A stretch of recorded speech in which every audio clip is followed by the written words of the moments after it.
Growing up amidst a household where only my twin sister received the lion's share of attention became a fact of life for me. How marvelous it must feel, I often mused, to belong to such a tight-knit family.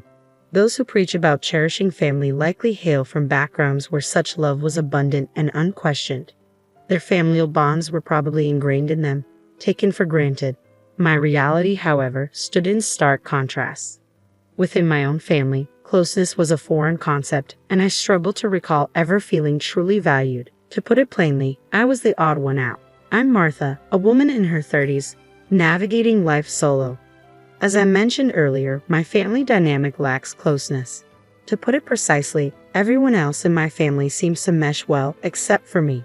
On the surface, we present the image of a happy, cohesive unit, but from my earliest memories, I felt disconnected from them. I share this family with my twin sister, Lisa. From the outset, our parents showered Lisa with attention. She possessed a captivating beauty, a vibrant personality, and sharp wit that endeared her to them. They cherished her completely.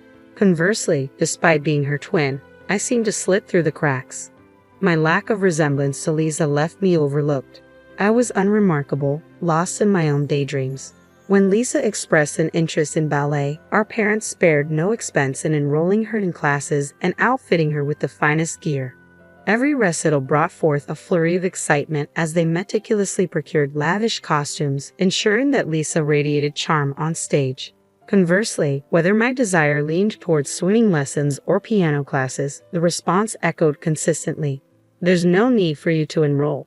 Investing in such activities for a clumsy child like you would be futile." That refrain echoed throughout my childhood. I can still picture the scene vividly, standing at the front door, watching them depart with joyous smiles to celebrate Lisa's triumph in a ballet competition.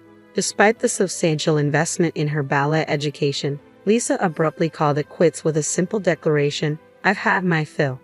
As high school approached, our parents remained strangely silent.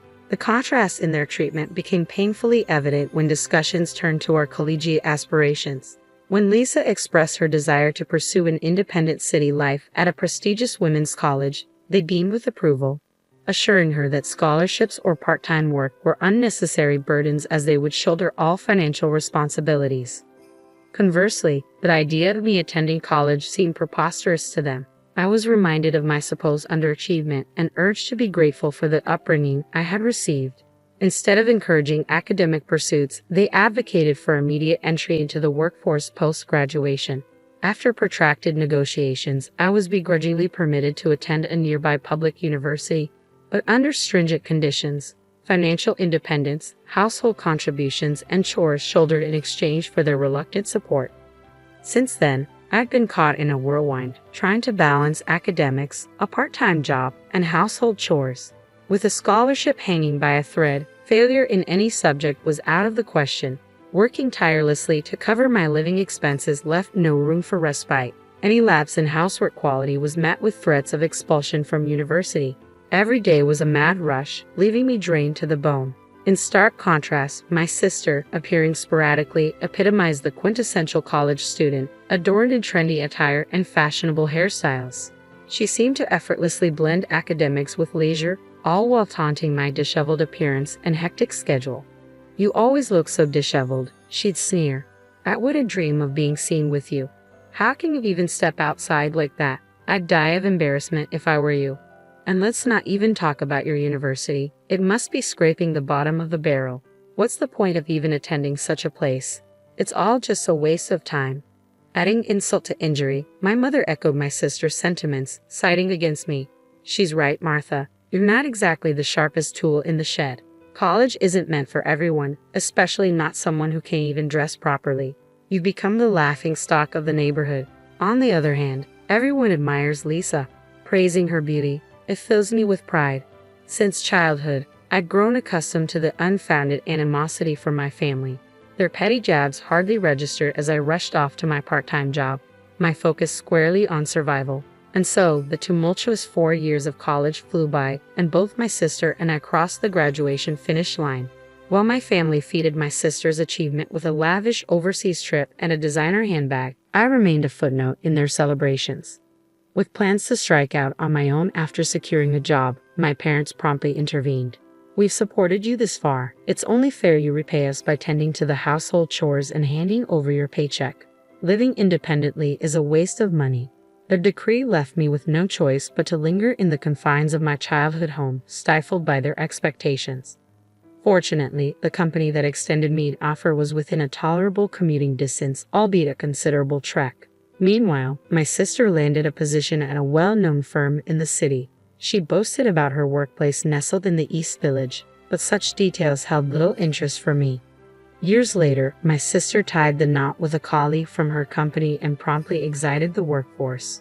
While festivities ensued, unsurprisingly, an invitation never graced my mailbox.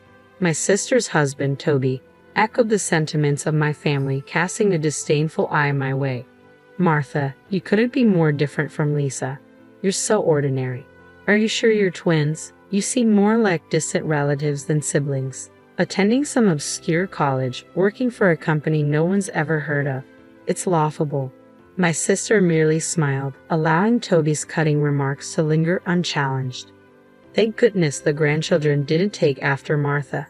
"They're all adorable, just like Lisa," my mother exclaimed, cradling one of the little ones as laughter rippled through the room. Years slipped by, and suddenly, my mother was gone. Was it the toll of her sedentary lifestyle, leaving all household duties to me? While my father and sister grieved deeply, I found myself strangely untouched. Their accusations stung. "How heartless! You're a monster for not shedding a single tear." A thrown object struck my face, finally unleashing the floodgates of tears. In the aftermath of my mother's passing, my father's legs weakened, rendering him reliant on assistance for daily tasks. My days became a relentless cycle of work, chores, and caring for my father. Though my sister made sporadic visits, her presence only coincided with requests for financial support for her children. My father never expressed gratitude. Instead, he nitpicked every action. "The bath water is too hot, the food too bland," he'd grumble, punctuating each complaint with blame for my mother's demise as objects hurled my way. Despite his weakened legs, my father's health remained robust. Yet the money I contributed to our household was often squandered on his drinking escapades. During the day, when he deemed my efforts insufficient, he demanded more. It baffled me how he could complain of leg pain at home, yet miraculously recover whenever it was time for his drinking escapades. Reflecting on it now, I realize I should have severed ties with such a toxic family and fled long ago. But in those days, I had grown accustomed to unfair treatment and harsh words since childhood. It felt like the norm, dulling my senses to the injustice. The thought of escape never crossed my mind, especially as I lived alone with Dad. Then, out of the blue, my sister called.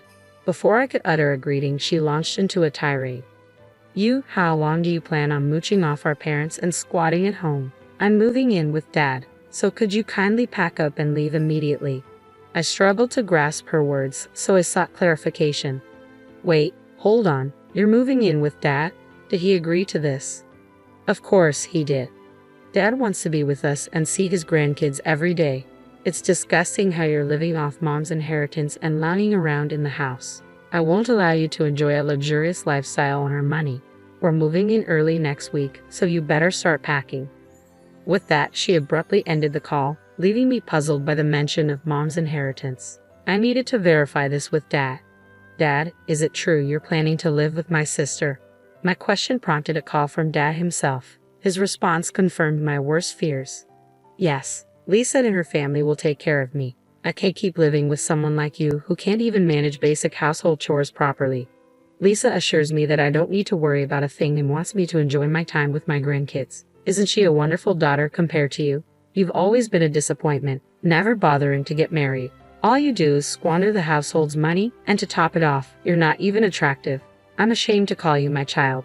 Leave, you're nothing but a nuisance. Consider our parent-child relationship severed." His words puzzled me. What did he mean by wasting the house's money? Amidst my swirling thoughts, clarity dawned. With both Dad and my sister urging me to depart, there was no reason to linger any longer. I resolved to leave with my head held high. Dialing my sister's number, I delivered the news. "As you mentioned, Dad intends to join you. He expressed his desire to sever ties with me. I'll be out by the end of the week." "That's very considerate of you. Just ensure there's no drama. After all, you're no longer part of the family, right?" I apologize for any inconvenience I may have caused. Oh, and when I move out, I can take my belongings, right? Clothes and such. We have no use for your possessions. I doubt they're of any value anyway. Take everything, but keep your hands off the household finances or belongings. If you do otherwise, I won't hesitate to involve the authorities. Understood. I'll only take what's mine. With that, I ended the call.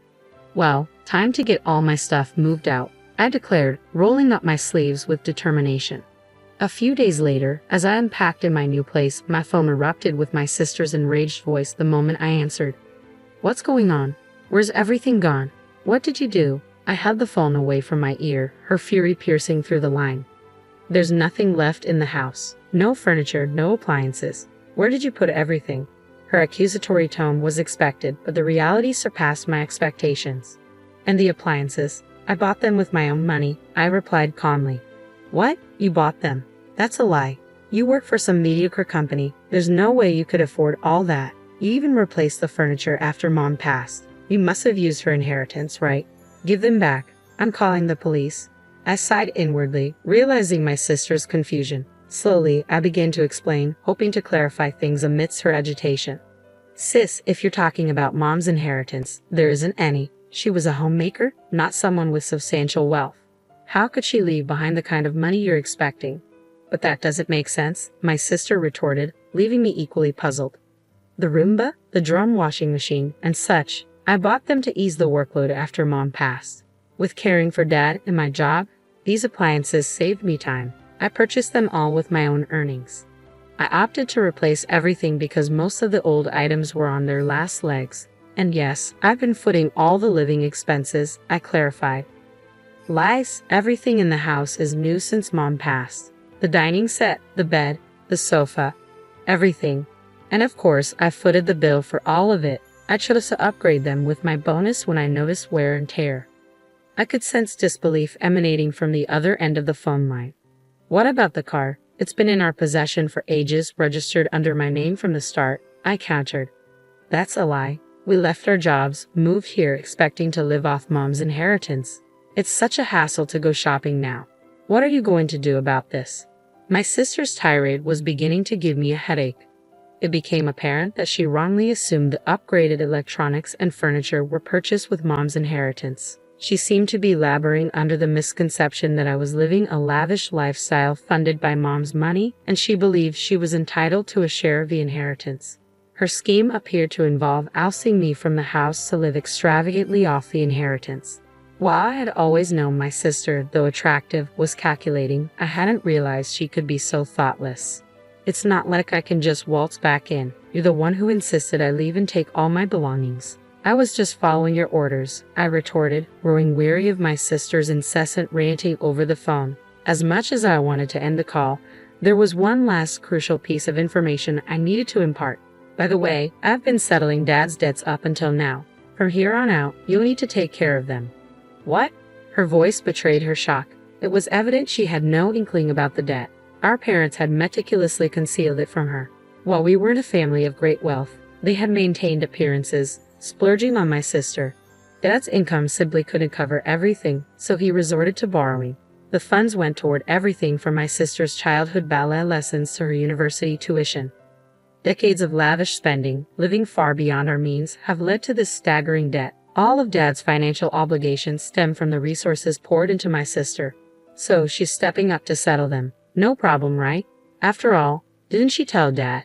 Just relax, surrounded by your grandkids. I took that as a cue not to worry about the debts either. It was quite touching, really, her sense of duty, I remarked, feigning innocence. My sister's fury only surged at my words. Stop ridiculing me, and let's be real, there's no way someone from some obscure company like yours could afford all those top-of-the-line gadgets and brand-new furniture. You're definitely dipping into Mom's inheritance, aren't you? Do you even know what I do for a living? I countered, maintaining a composed tone. I wouldn't expect you to understand. You're probably just working some menial job at a no-name company, right? My sister retorted. I'm employed at a multinational financial institution, I clarified. What? Multinational? What's that? My sister sounded utterly bewildered. Both my parents and sister, none of whom were proficient in foreign languages, demeaned me upon learning of my position at a multinational financial institution, a concept unfamiliar to them despite its widespread recognition among most Americans. It was ironic how they branded me as incapable while displaying the glaring lack of basic knowledge themselves. I pursued a college education with the singular goal of mastering French, my beloved language. By the time I graduated, I had achieved fluency sufficient for professional use. My employer values competence, and I diligently earn a respectable salary. My sister and parents remained oblivious, disinterested in understanding. It had always been this way. They perceived me as unremarkable, basing their judgments on misconceptions, never acknowledging my academic achievements despite my consistent performance since elementary school. But their understanding is of no consequence to me. My sister's screams continued to pierce through the phone line. If you offer a genuine apology, I may consider forgiveness. Where have you relocated? Provide me with your address. Why am I the one expected to apologize? Why should I seek forgiveness from her? I've never comprehended my sister's rationale, nor have I desired to. Your forgiveness is unnecessary. I have severed ties with your family, so refrain from contacting me again. Deal with your own problems. Farewell. With that, I terminated the call. Despite her furious voice echoing through the phone until the very last moment, my heart remained unmoved, much like when Mom passed away. There was no one present to accuse me of being heartless, so tears eluded me this time. Despite the turmoil, a sense of tranquility settled within me. Months later, news reached me through a friend from my hometown. My sister and her husband had quit their jobs, banking on Mom's inheritance. Yet when their hopes shattered, they found themselves penniless, stripped of jobs and possessions. They fell into arrears, wrestling with Dad's debts, ultimately selling our family home to stay afloat. They relocated to a nearby apartment, struggling to reconcile their financial woes. Even with the proceeds from the house sale, they couldn't clear their debts, and the constant strain took a toll on their mental well-being, fracturing family bonds. Within the confines of their cramped apartment, tension simmered between my sister and her husband, Toby. He harbored resentment, feeling duped into draining his savings and resigning from his job. Their marriage teetered on the brink. Yet amidst the chaos, their children found solace in newfound friendships within the apartment complex, providing a glimmer of hope amidst the chaos. As for me, I relocated closer to my workplace, relishing the freedom to indulge in my earnings and focus solely on my own needs. I reclined on my plush sofa, admiring the intricate nail art adorning my fingertips. After years of constraint, I resolved to savor this newfound independence for as long as I please.